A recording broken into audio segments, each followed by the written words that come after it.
По действующей конституции Кыргызстана наша страна является светской. Это означает, что религия отделена от государственных органов власти. Но в стране неоднократно появляются предложения убрать из конституции слово «светское», а также включить в определение государства «исламское». Мы решили спросить у граждан столицы, что они думают по этому поводу. Как вы считаете, страна должна быть религиозной или светской и почему? Религиозной или светской? Ну, я думаю, что нужно найти, наверное, золотую середину между религиозностью и светскостью. Ну, наверное, все-таки светской должна быть. Мне, если честно, без разницы, но я религиозный человек. Религиозный. Религиозный. Почему? Ну, это... Мне кажется, так лучше будет. Ну, религия же ничего плохого не советует. Если будем следовать религии, то это поможет государству.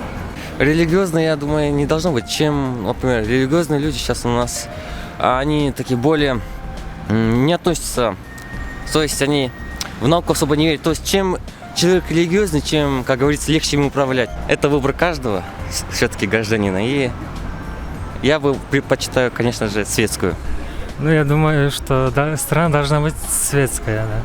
Ну, как страна наша мусульманская сочетается, у нас здесь очень много людей, которые верят, поэтому, мне кажется, 50 на 5 это воля человека, кто как хочет.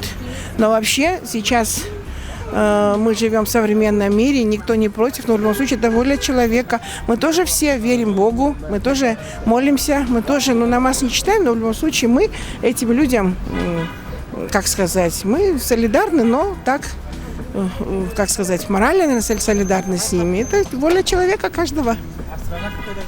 Светской. Светской должна быть страна. Потому что все-таки же это цивилизация сейчас мы живем. Это же не прошлые века, когда все было под запретом. Религиозно, в первую очередь. Не то чтобы религиозное, а, скажем, иметь знания. Знания, то есть духовная должна быть. То есть есть разница между духовностью и религиозностью.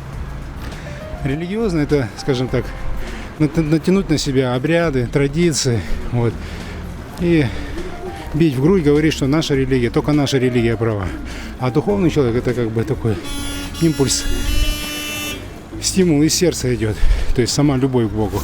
То есть духовная и религиозность надо здесь как бы делить, да, это разные вещи. Ну, наверное, она должна быть не религиозной, я думаю.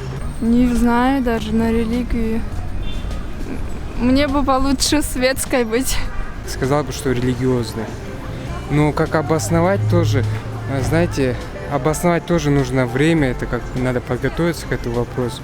Ну а так могу сказать, что все-таки религиозность, она помогает в некоторых моментах, особенно в частности в деле нравственности, повышения культуры человека, его правдивости и честности. Может быть, даже это поможет искоренить коррупцию и другие негативные элементы, которые сейчас имеются во власти.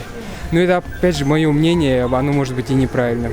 Я думаю, что наша страна должна быть светской, так как, в основном наша молодежь хотят развиваться, и не думаю, что они воспринимают исламскую страну. Светской, потому что все религии должны быть равны. Я считаю, что страна должна быть светской, потому что современные тенденции развития не позволяют нам жить в религиозной стране, потому что у нас, я бы сказал, культурно-исторические данные не те, чтобы быть религиозной страной. То есть мы не арабский полуостров, чтобы быть таковыми, потому что, во-первых, арабский полуостров имеет возможности, как финансовые, так и материальные, а мы, к сожалению, нет. Светская, что означает светская, то есть плюс светской жизни в том, что каждый человек имеет право на что угодно, если это разрешено законами, конечно, да, и это позволяет больше развиваться в каком-то смысле. Я знаю, что религиозные моменты запрещают, допустим, тем же самым женщинам некоторые моменты, а светская жизнь нет, все позволяет.